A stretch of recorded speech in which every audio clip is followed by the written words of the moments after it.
Ang huling part ng ating kwento, sana po ay magsilbing aral ito sa lahat na kung ipaglalaban mo ang taong mahal mo, ganun din siya sa iyo, na kahit ano ang mangyari ipaglalaban ka din niya, mamahalin, aalagaan, at magbibigay ng kasiguraduhan na kaya ka ipagtanggol lalo na pagdating sa family mo. Biglang natahimik ang paligid, kahit ako man ay tila nabingi sa sumunod na katahimikan. Gayon man ay hindi nakaligtas sa aking paningin ang pag-awang ng bibig ni Phoebe habang namimalog ang kanyang mga mata. Siguro, hindi siya makapaniwala sa mga narinig niya mula sa aking asawa. Lalo na sa parteng sa wakas ay magkakaanak na kami ni Gabriel. Ang buong akala niya kasi, isa akong baog at walang silbing babae. That's not true, Kuya Gab. For sure, niloloko at pinapaikot ka lang ng babaeng iyan. Napailing-iling si Phoebe habang nagpalipat-lipat ang kanyang tingin sa amin ng asawa ako bago siya sumulyap sa aking sinapupunan ng bigla itong haplasan ni Gabriel.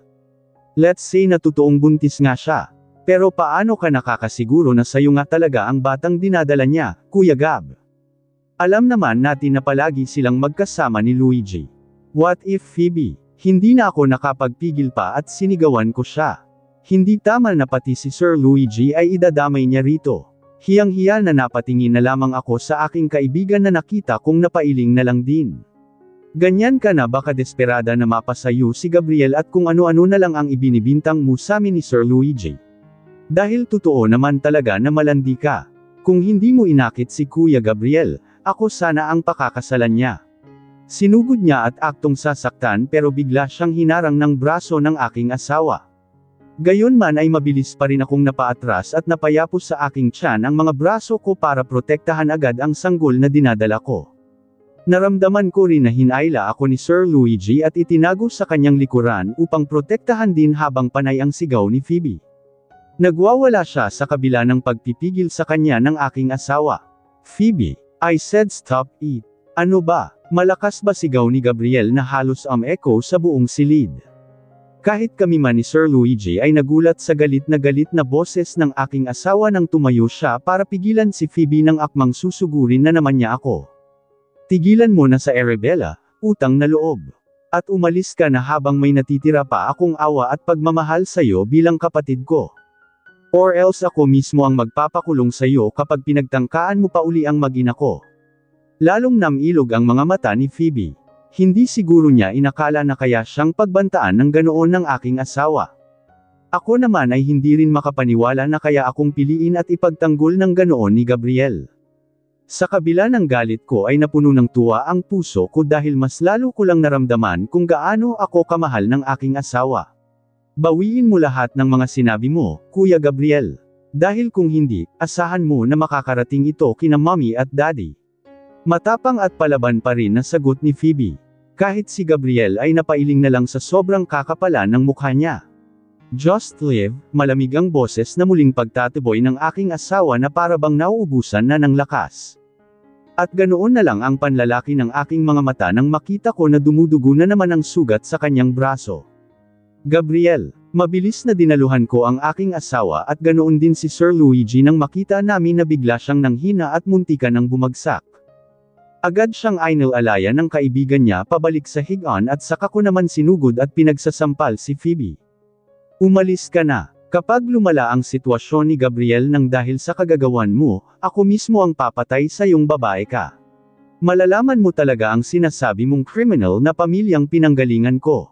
Hindi ko alam kung natakot ba siya sa mariing pagbabanto ko o nakaramdam siya ng konsensya nang makita niya si Gabriel na nanghihinang nakahiga sa kama at namumutla ang mga labi. Dahil pagkatapos sulyapan ni Phoebe ang aking asawa, walang anumang salita pa at dali-dali siyang lumabas ng silid. 7 months later. Ingat po kayo sa pag-uwi, Mama. Mami-miss po namin si Baby Kian, sabi ng nurse sa akin habang inaasikaso niya ako para sa paglabas namin sa ospital. Katatapos ko nga lang palang manganak sa panganay namin ni Gabriel. Normal delivery lang naman kaya nakalabas agad kami after 2 days. Pero kahit saglit lang kaming nanatili rito, napalapit agad kami sa mga ospital staff nag-asikaso sa amin, lalo na ang baby namin na si Baby Kian. Marami kasi ang natutuwa dahil napakaputi niya at napakalusog na baby. Tapos sobrang itim at kapal pa ng buhok niya. Mabait din siya at hindi mahirap alagaan. Kaya nag-aagawan ang mga nurse sa pag-aalaga sa kanya. Thank you. Hindi bale, invited kayong lahat sa christening at first birthday niya, magiliw na saad ko sa nurse na babae. Tuwang-tuwa naman na nagpaalam na siya dahil excited na raw siyang ibalita sa mga kasamahan niya ang sinabi ko. Ngunit bago iyon ay buong giliw din na nagpaalam muna siya kay Baby Kian. Pagkaalis ng nurse ay nagligpit na rin ako ng mga gamit namin habang hinihintay ang pagdating ni na Gabriel. Inasikaso niya ang mga kailangan ko para makalabas. Pagkatapos kong magligpit ay pinadi-de ko na rin muna si Baby Kian para busog siya kapag nasa biyahe kami mamaya. Punong-puno ng pag-iingat na kinalong ko ang aking anak. Feeling ko, natutunaw ang aking puso dahil sa kainosentehan ng kanyang mukha. Nakakatuwa kasi kahit baby pa lang siya, makikita na agad na kamukhang kamukha siya ng kanyang ama. Maliban sa fair skin niya nakuha niya sa akin, halos lahat ng pisikal na katangian niya ay namana niya kay Gabriel. Halos lahat nga ng nakakakita sa kanya, sinasabi na para daw silang pinagbiyak na bunga ng daddy niya. Mula sa itim na buhok, dark eyes, pointed nose. Hanggang sa namumulang mga labi na animoy pag-aari ng isang babae. Ngayon pa lang, nakikita ko na rin na kasing charming kung ngumiti ni Baby Kian ang kanyang ama. Marahil ay naramdaman ni Baby Kian na pinagmamasdan ko siya kaya dumilat siya ng bahagya at tumingin sa akin kahit alam ko naman na hindi pa naman siya nakakakita sa ngayon.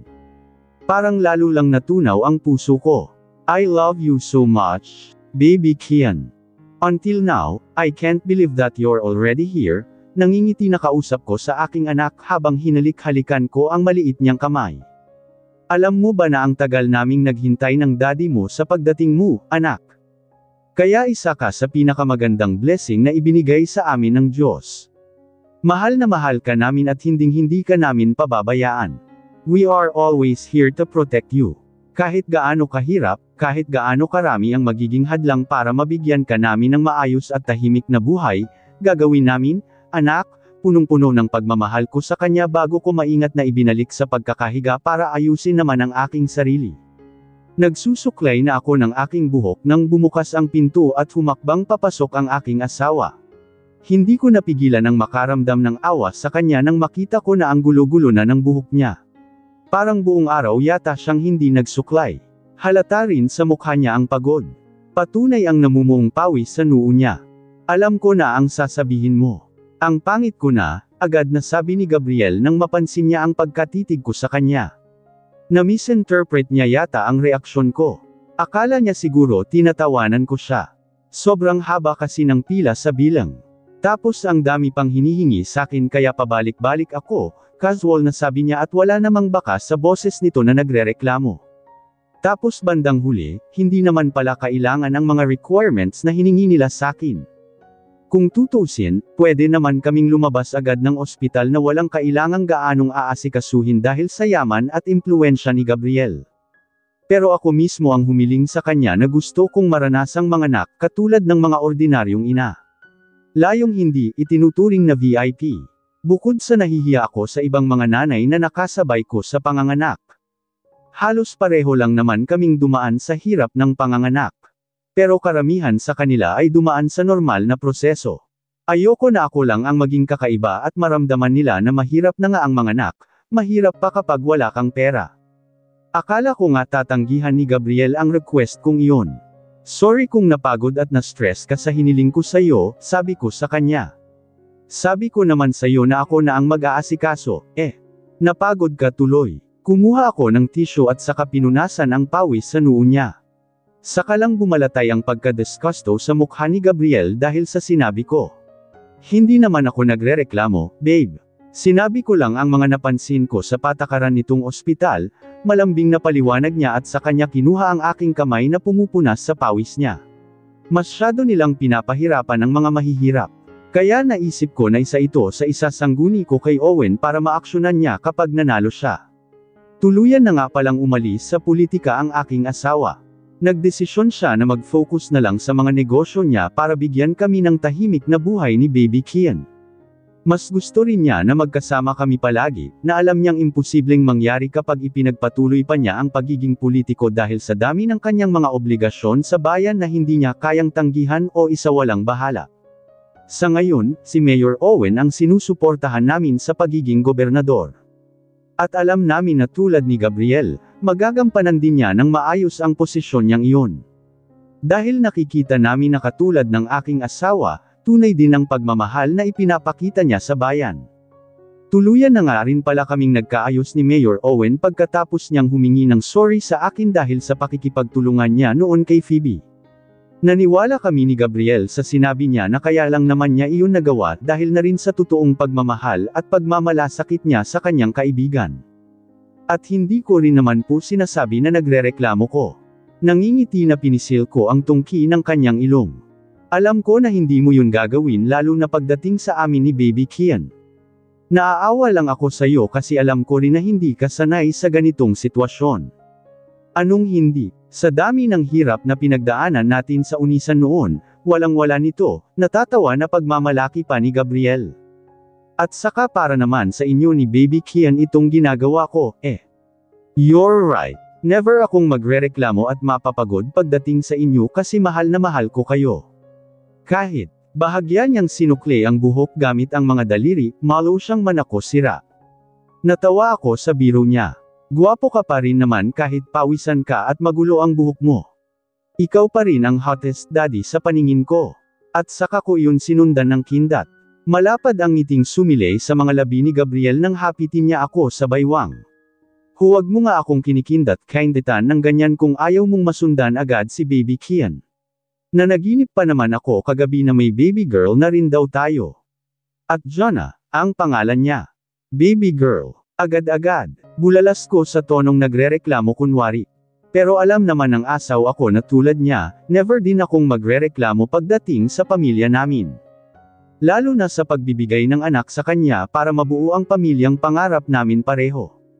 Layong marami kaming anak na papuno sa tahanan namin. Hoy, mister, baka nakakalimutan mong kapapanganak ko lang. Akala mo siguro biro ang magbuntis at magluwal, ha? I know. Lumawak pa ang pagkakangiti ni Gabriel at pagkatapos ay hinagkan niya ako sa noo at napuno ng kaseryosohan ang kanyang mukha. Kaya nga proud na proud ako sa iyo. Kasi kinaya mo ang pagbubuntis at pag-deliver kay Baby Kian kahit sobrang dami ng naging hadlang. At habang buhay kong pasasalamatan ang bagay na iyon, Arabella. I mean, ang pagbibigay mo sa akin ng anak. You made me the luckiest husband and father in the world. Namasa ang aking mga mata dahil sa kaligayahang nadarama ng aking puso. Ramdam na ramdam ko kasi kung gaano katuto si Gabriel sa bawat salita niya. Mas maswerte ako na ikaw ang naging asawa ko. Pero mas maswerte si Baby Kian dahil ikaw ang naging ama niya.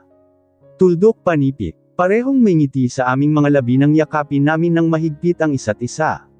Saka kami naghiwalay at akmang maglalapat ang aming mga labi nang biglang umungot si Baby Kian. Na para bang gusto ring magpayakap. Naingat naman agad ang baby na yan, amused na sabi ng aking asawa nang sulyapan niya ang aming anak. Hinawakan niya ang aking kamay at nilapitan namin si Baby Kian. Saka lang niya binitiwan ang aking kamay nang kalungin niya ang aming anak. Stop crying na, baby. Daddy's here na, okay. Nilambing ko lang naman sandali ang mommy mo, Nagselos ka naman agad. Natawa ako nang marinig ko si Gabriel. Ramdam ko na parang malulusaw na naman ang puso ko habang pinapanood ko ang aking mag-ama. Damang-dama ko kung gaano kamahal ni Gabriel ang aking anak. At ngayon pa lang, sigurado ako na magiging mabuting ama siya kay Baby Kian at sa mga magigimang anak pa namin balang araw. Hayes, ganito pala ang feeling kapag nanay ka na, no? Walang kasing sarap kapag nakita mo na buo ang pamilya mo na punong-puno ng pagmamahalan. Palabas na sana Karel ng kwarto nang dumating si Sir Luigi. May dala siyang bouquet ng favorite flower ko. Hindi mapantayan ang aliwalas ng kanyang mukha nang makita niya si Baby Kian na kalong-kalong ni Gabriel. Wala siya noong araw na nanganak ko at may business conference siya sa Singapore kaya ngayon lang niya makikita ang anak namin ni Gabriel. Congratulations! Sorry kung huli na ako sa balita, pabiro niyang saad bago niya inabot sa akin ang bulaklak at saka nagbeso. I'm so proud of you, Bella. Natawa kaming dalawa nang makita namin ang masamang tingin na ipinukol sa kanya ni Gabriel. May pa-flower na, may pa-beso pa. Baka gusto mong tumilapon palabas. Ikaw talaga. Natatawa na inakbayan lang ni Sir Luigi ang asawa ko. Hanggang ngayon ba pinagseselosan mo pa rin ako? May baby Kian na nga kayo na sobrang cute-cute, oh. Hinaplos nito ang pisngi ng aking anak na para bang gustong panggigilan pero nagpigil lang. Nakakainggit, ha? Parang gusto ko na tuloy mag-asawa rin. At sino naman ang aasawahin mo? Halos sabay pa nabulalas namin ni Gabriel. Saka lang tumawa ang aking asawa. Ni wala kang ang seryosong girlfriend ngayon, eh. Oo nga, no. Kapag nag-asawa ako, maghahanap pa ako ng babae, tapos liligawan ko, susuyuan ko kapag nagpakipot. Tapos gagastusan ko kapag nag-propose ako. Tapos sa bandang huli, ay reject lang naman pala ako. Eh, ano pala ang gusto mo? Instant mommy. Natatawang sabi ko sa kanya. Pwede naman. Marami namang single mom dyan na deserve ng second chance sa love. Nagkibit-balikat lang si Sir Luigi. Ang daming hassle. Saka nakapag-bilyonaryo na ako tulad ng asawa mo. Sa ngayon, mikikibaby muna ako sa baby Kian na yan. Love ni Ninong yan, eh. Maingat nitong kinuha ang aking anak sa pagkakalong ni Gabriel. Ako naman ang kakarga para naman makilala niya agad si Ninong Luigi. Papaamoy ko sa kanya ang kilikili power ko. Sira. Tinampol ko siya sa brazen, sabay tawa ng malakas. Naaaliw ako sa kanya kasi kahit ngayon pa lang niya nakita si baby Kian, nakikita ko na agad na mamahalin din niya ito na parang tunay na anak.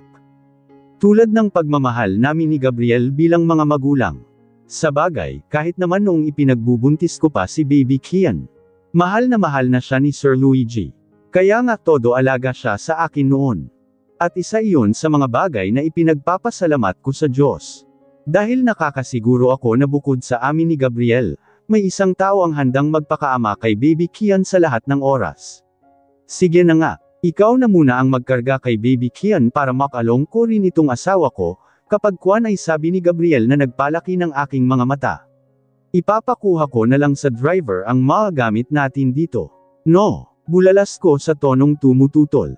Bakit kakaragahin mo pa ako? Eh, kaya ko namang maglakad. Nanganak po ako pero hindi baldado. I know, pero iba na ang sigurado, giit ni Gabriel. Nasa mukha niya ang hindi patatalo pero hindi rin naman ako papayag kasi alam na alam ko naman sa sarili ko na kayang-kaya ko pang maglakad. Masyadong malayo rito ang parking lot. Pero nakakahiya, Gabriel. Baka sabihin pa ng ibang nanay na nakasabay ko sa panganganak na ang arte-arte ko, patuloy na reklamo ko. Kesa naman mabinat. Please, stop being stubborn. He almost glared at me. O baka gusto mong I wheelchair na kita. Pumayag ka na. May tama naman ang asawa mo, eh, pagsang-ayon naman ni Sir Luigi. Kapapanganak mo pa lang, walang masama kung ingatan ka niya. Mas mahirap kapag nabinat ka, Bella. Pero pagod ka. Si Gabriel ang hinarap ko para pigilan pa rin siya. Lalo kang mapapagod kapag kinalong mo pa ako. It's okay. Mas importante ang safety mo. Puno ng pag-iingat na binuhat ako ng aking asawa at agad kong nalanghap ang mabangong amoy niya. Hindi ko mapigilan tumitig sa seryoso pero gwapong mukha ni Gabriel habang nakakawit ang aking mga kamay sa leeg niya. Why? Kumunat ang noo niya nang mahuli niya ako na titig sa kanya. You smell so good pa rin kahit pawis. Nakangiting puri ko sa kanya pero bakas ang sinseridad sa pananalita ko. Mabuti na lang at nauna nang lumabas si Sir Luigi na kalong si baby Kian. Dahil malamang na tinukso na naman niya kami. Really? Napakurap-kurap si Gabriel. Nababanguhan ka sakin pero ayaw mo namang magpakalong kanina. Iniisip ko tuloy na nababahuan ka na sakin dahil kanina pa ako pawis at hindi nakapagpalit ng damit. Nakalimutan ko kasing magdala ng t-shirt. Sorry kung hindi rin kita naasikaso kanina. Nakatulog kasi ako after kong magpa-breastfeed sa anak natin. Itinaas ko ang aking kamay at saka pinunasan ang mukha niya gamit ang panyo na hawak ko. Kawawa tuloy ang asawa ko, pawisan. Buti nga nakatulog ka. Nakapagpahinga ka pa bago tayo umuwi. Nginitian ako ni Gabriel bago siya dumukwang at hinalikan ng mabilis ang mga labi ko. Bawi ka na lang ng tulog kapag nasa bahay na tayo. Nagpaluto na rin ako ng bulalo kay Manang Lolet. Napatitig ako sa aking asawa. Nababasa ko kahit sa mga mata niya ang totoong pag-aalala niya sa akin. Normal delivery lang naman ako, babe. Kaya hindi mo ako dapat alalahanin ng ganyan. Makikita mo, sa susunod na araw lang, malakas na uli ako. Hindi pa rin biro ang mga pinagdaanan mo bago mo na ilabas si Baby Kian kahit sabihin nating normal delivery lang yun. Napangiti na lang ako. At least, na-appreciate ng asawa ko ang paghihirap ko bilang isang ina. At maswerte ako sa kanya. Walang kasing swerte. Namumutla ka na nga, puna niya sa akin nang may sakay na niya ako sa sasakyan. Nasa unahan ko si Sir Luigi na kalong pa rin si Baby Kian. Mabuti na lang at maganda ka pa rin. I can't help but to smile again. Nambola ka pa, bolero talaga yan, sabat naman ni Sir Luigi kaya muntik na siyang batukan ng aking asawa na ikinatawa lang niya. Nasaan nga pala ang bulaklak na bigay ko sayo? Tinapon ko sa basurahan. Masungit na sagot ni Gabriel. Ang baho kasi at ang cheap. Sira ulo ka talaga. Hey, can you stop it? Mabilis na pidgel ko sa kanilang dalawa bago pa man makabawi si Gabriel. Alam ko na mumurahin din niya si Sir Luigi. Ganoon kasi sila kung magbiruan minsan, Tandaan niyo na may munting anghel na ang nakikinig sa atin. Kahit baby pa lang siya, hindi magandang pakinggan na nagsasalita tayo ng bad words kapag nandyan siya. Maging role model naman kayo kay Baby Kian, sermon ko pa sa dalawang lalaki. Sorry naman, Babay Kian, agad na sabi ni na Gabriel at Sir Luigi. Masasanay din kaming maging mabait ng dahil sayo. Napailing na lang ako at saka ngumiti. Okay na ba ang pwesto mo? O gusto mong palit tayo? Dito ka sa tabi ng bintana. Kapag kuwan ay masuyong tanong sa akin ni Gabriel. Inayos niya ang damit ko na bahagyang lumihis ang lelayan at sa kanya hinawi ang ilang hibla ng aking buhok na nakatabing sa mukha ko. Baka kasi hindi ka komportable dyan. I just smiled at him. Kanina ko pa napansin na hindi siya magkanda-ugaga sa pag-asikaso sa akin. I'm fine, babe. Hawakan mo lang ang kamay ko at lidlip ako habang nasa biyahe. Gisingin niyo na lang ako kapag kailangan ko ng ivory asterisk steed si Baby Kian, utos ko sa aking asawa. Agad naman niyang hinawakan at pinisil ang kamay ko. Hinagkan pa niya ang likod nito. Sige matulog ka muna. Kami na ni Luigi ang bahala kay Baby Kian. Maingat na isinandal ni Gabriel ang aking likod sa upuan at saka inihilig niya sa kanyang balikat ang ulo ko. Napapikit ako nang sinimulan niyang haplosan ang aking buhok habang naghaham siya ng paborito naming kanta. Ang sarap sa pakiramdam na alagang-alaga ako ng aking asawa. Parang ang sarap magbuntis at manganak uli kung ganito ang asawa mo. Maalaga na, mapagmahal pa. Bonus na lang talaga ang pagiging gwapo niya. Kahit isang dos-ina pa ang anak na hihilingin ng asawa ko, ibibigay ko talaga. Imbes na idlip lang sana ay napahimbing ang tulog ko dahil sa masuyong paghaplos ni Gabriel sa buhok ko, sabayan pa ng paghaham niya. Nakadagdag din ang paghaham din ng lullaby ni Sir Luigi para patulugin din si Baby Kian kaya lalo akong nilamon ng antok. Nagising na lang ang diwa ko nang maramdaman ko ang mabining tapik sa aking kaliwang pisngi. Babe, wake up. We are at home. Malambing na boses ni Gabriel ang mabilis na nagpamulat ng aking mga mata. Agad na sumalubong sa akin ang gwapong mukha niya na nakatunghay sa akin. Sorry kung kailangan kitang gisingin. Tulog ka na lang uli pagdating natin sa room natin. Tulog pa rin si Baby Kian, Nauna na siyang dinala ni na Luigi at Manang Lolet sa loob. Bahagya akong uminat at saka ngumiti sa aking asawa. Hindi naman ako inaantok. Ang himbing nga ng tulog ko, patutulugan pa rin kita mamaya. Tatabi ako sayo. Kinindatan ako ni Gabriel at sa kanya ako kinalong pababa ng sakyan. Hanggang sa pagpasok sa mansyon ay nasa bisig pa rin niya ako. At nagulat ako nang pagpasok namin sa loob ay sinalubong kami ng mga nagputukang lobo at mga toritot na animoy bagong taon. Punong-puno rin ng mga paborito kong bulaklak sa sala. May cake din para sa aming dalawa ni Baby Kian.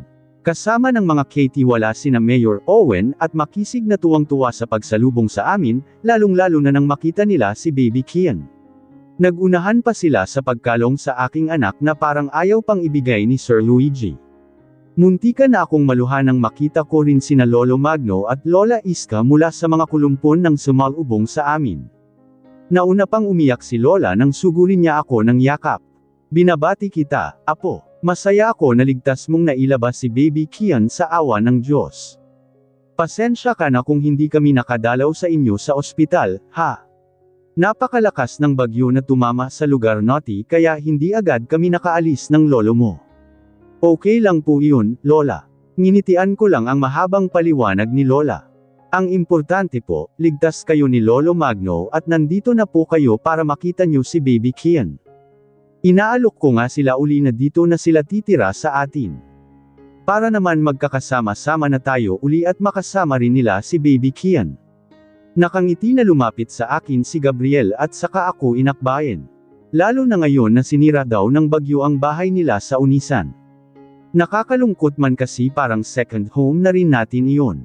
Pero ang sabi ko, baka iyon na ang sign na pumisan na sila sa atin. Para hindi na rin tayo mag-alala sa kanila, lalo na kapag katulad no na masama ang panahon, mahabang pahayag ni Gabriel at napatangu-tangu ako. Tama ho ang sinabi ni Gabriel, Lola, Lolo. Mas mapapanatag ho kami kung nandito kayo sa bahay, kasama namin.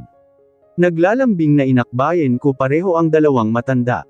At saka ayaw nyo po ba na makasama nyo palagi si Baby Kian at masubaybayan din ang paglaki niya katulad ng pagsubaybay nyo sa akin mula noong sanggol pa lang ako. Nagkatinginan sina Lolo Magno at Lola Iska. Pero wala naman akong nababasa na pag-alangan sa kanilang mukha.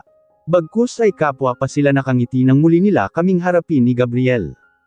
Ayaw din sana naming iwanan ang bahay sa Unisan. Alam nyo naman kung gaano iyon kahalaga sa amin, pati na rin ang buong lugar, pagpapaunawa sa amin ni Lolo Magno. Pero tama nga kayo, Gabriel, Bella. Gusto rin namang makasama kayo palagi, lalo na si Baby Kian. Siya lang ang kaysa Aiza naming apo sa tuhod kaya gusto naming masubaybayan ang kanyang paglaki. At maalagaan din namin tulad ng pag-aalaga namin sa iyo noon, Bella. Hanggat may lakas pa at humihinga kami, mamahalin at aalagaan din namin ang inyong anak na parang tunay din naming apo. Hindi ko napigilan ang mapaluha sa naging pahayag ni Lolo Magno. Lalo at sinang-ayunan naman iyon ni Lola Iska. Sobrang saya ko na sa wakas ay magkakasama na uli kami. Pakiramdam ko ay may pamilya na uli ako nabuo. Hindi ko na mararamdaman na nag-iisa lang ako palagi.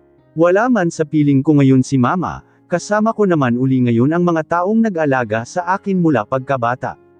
At higit sa lahat, may isang Gabriel at Baby Kian Contreras na ako na muling bubuo sa buhay ko. Dahan-dahan akong umupo sa gilid ng kama para titigan ang gwapong mukha pa rin ni Gabriel kahit tulog na tulog at bakas ang matinding puyat.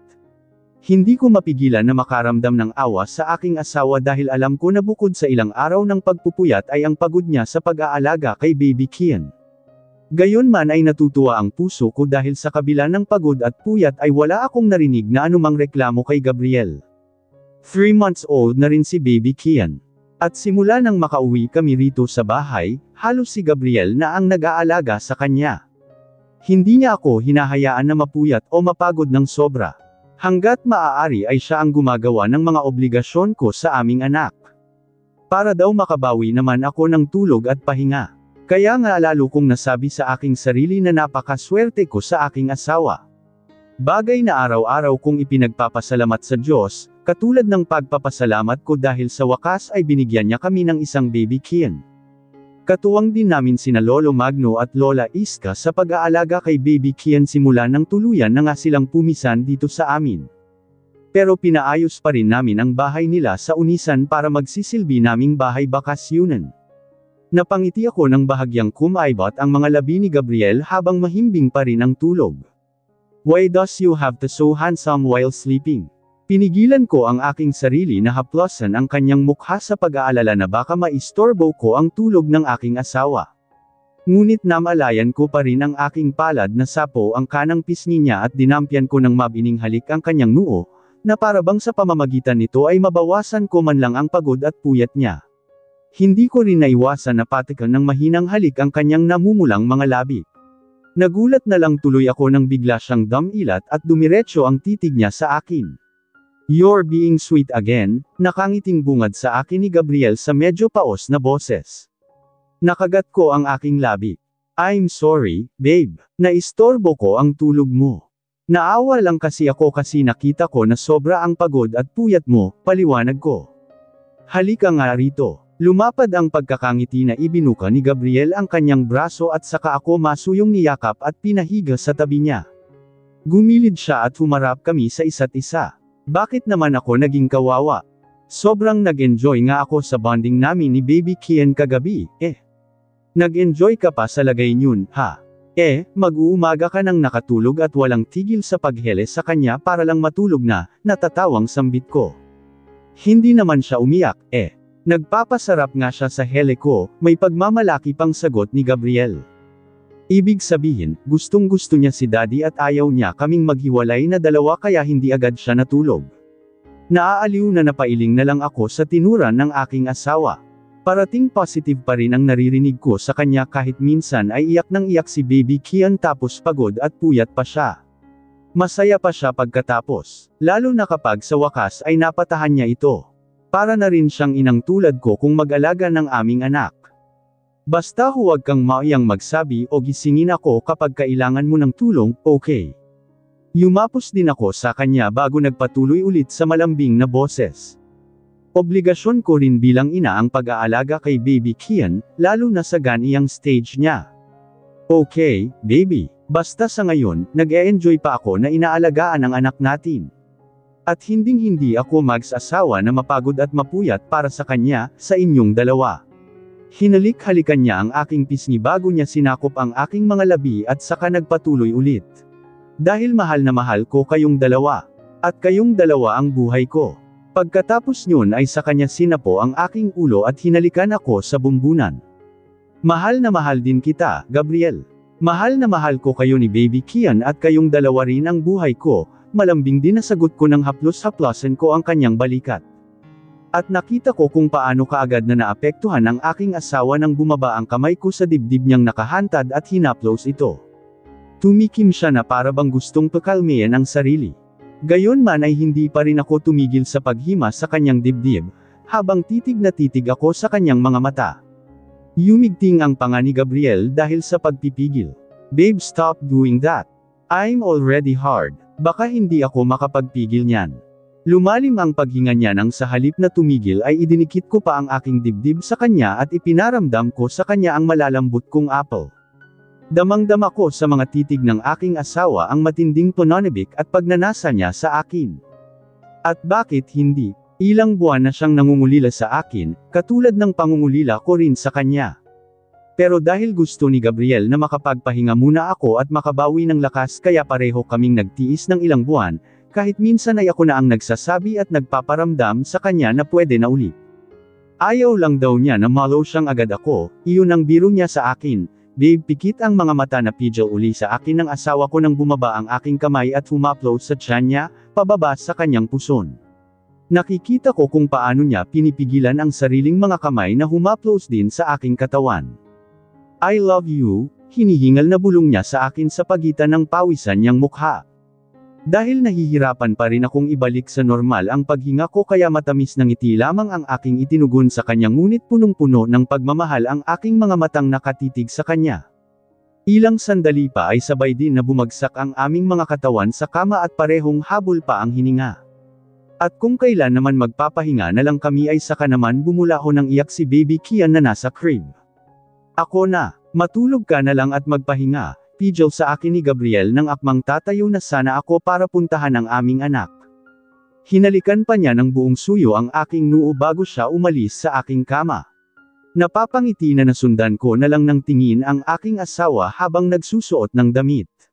Kani-kanina lang ay sa akin siya naka-duty. Ngayon naman, sa anak namin. Nakakataba ng puso na hindi niya alintana ang pagod pagdating sa amin na mag-ina niya. Ang mahalaga lang sa kanya ay mapasaya niya kami at maiparamdam niya sa amin ang kanyang pagmamahal. Napangiti ako nang sa pagbaba ko ng hagdan ay nakita ko si Gabriel na hinihile si Baby Kian. Ayaw na namang matulog kahit anong hele naming dalawa. Tumulong na nga sina Lola Iska at Lolo Magno sa pagpapatulog. Pero ang sabi nila, normal lang daw sa mga sanggol ang matagal matulog paminsan-minsan. I look at my husband habang palapit ako sa kanila. He was smiling at Baby Kian. Kaya siguro ayaw matulog ng aming anak dahil nawiwili sa pangiti-ngiti ng kanyang ama. And while looking at them, I realized that it doesn't matter if my life will be in danger again. Ang mahalaga ay kasama ko sila at buo ang aming pamilya. Kung mahal mo, ipaglaban mo. Huwag mong hayaang mawala siya sa'yo. Kung mahal mo, habulin mo, ipaglaban mo. Huwag mong hintiyeng may magtulak sa kanya pabalik sa'yo. Hilahin mo. Hanggang kaya mo, huwag kang bibitaw. Sorry, mahal ko marami mang dumating na hadlang para tayo'y guluhin at paglayuan, tandaan mo di matitibag ni Newman ang pagmamahalang binuo natin. Maging masaya at mabuting tao. Tandaan, maikli lang ang buhay sa mundo, mas piliin maging masaya at huwag gawing komplikado. You have to fight for your happiness. You have to choose na magiging maganda ang araw mo, na magiging maganda ang buhay mo. Walang rewind sa totoong buhay kaya lagi mong piliin ang asawa at anak mo bago ang ibang tao. Huwag mong ipagpapalit yung partner mo sa taong napasaya ka lang ng saglit. Isipin mo yung partner mo, nakita na lahat ng bad side pero never ka pinagpalit para lang sumaya ng saglit. Ang pamilya ang nagbibigay sa atin ng dahilan, upang magpatuloy kahit sa gitna ng mga pagsubok. Ang pamilya ay hindi lamang ang dugo na dumadaloy sa ating mga ugat, ito rin, ang pinagmumula ng lakas at pag-asa sa bawat isa sa atin. Ang totoong kayamanan ay ang mga taong palaging nandyan para sa iyo. Ang pamilya ang unang pagsasanay ng bawat isa upang matutunan, ang tunay na halaga ng pagmamahal at respeto sa kapwa. It's okay to cut toxic family members out of your life. Blood ain't thicker than peace of mind. Blood is not thicker than peace of mind. Cut toxic family members out of your life. Stop feeling guilty for wanting peace. Don't let the fear of losing toxic family members keep you from finding true happiness and peace. Walang perpektong pamilya, pero kailangan din natin piliin ang totoong happiness at ang taong minahal natin. Lalo na kapag may anak na kayo. Wala magagawa ang pamilya kung ipaglalaban mo ang ama ng iyong anak. Alam nilang mag-asawa na darating ang pagsubok sa kanila. Pero handa silang harapin na magkasama. Ano man ang mangyari ipaglalaban nila ang isa-isa't. Ang pagmamahalan nila ang tanging lakas nila para mas maging matibay at matatag sila. Hanggang sa muli mga listeners. Lubos po akong nagpapasalamat sa tiwala at suporta. Mag-iingat po kayong lahat.